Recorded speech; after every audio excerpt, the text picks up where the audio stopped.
should not be difficult when the bankruptcy comes, and we're in the midst of it now, to make a wise choice. And that's what we're in the midst of doing, making the choice. Do we want to accept this whole idea that we need more government? Yesterday we had a committee hearing, you know, on the Federal Reserve, and I said, just how can you solve the problem of debt with more debt?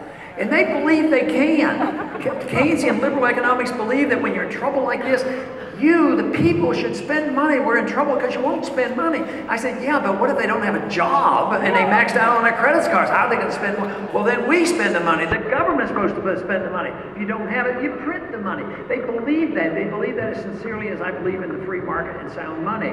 They believe it, but it's not working. And that said, that the failure is right on their doorstep. That is why our option of resuming our efforts to promote liberty is so important. We never had a perfect society, far from it. We never had a perfect gold standard. But what we ought to do is go and pick up the pieces. And it's going to take back about 100 years to pick up the pieces, because there's been things eroding for a long time, whether it's the foreign policy of intervention, the destruction of our currency, the income tax, the welfare state.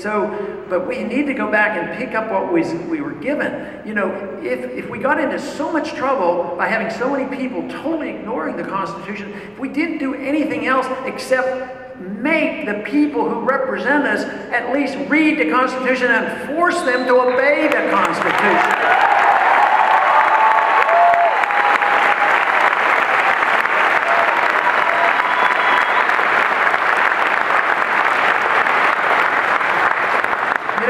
Benjamin Franklin said, those who expect to reap the benefits of liberty must, like men, undergo the fatigue of supporting it. It's going to take a little bit of fatigue. But I don't like to use the word sacrifice. I don't believe that you have to sacrifice. I mean, there could be some tough times for some people, but if we wouldn't have bailed out, the banks would have had a tough time, and they'd have had depression instead of the people.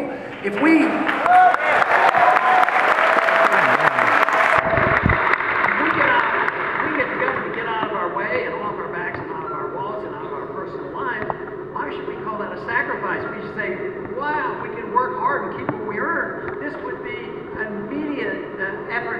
bring back growth again. So it should be a wonderful time, and not to something word. Like I mentioned World War II, it wasn't a disaster that they thought.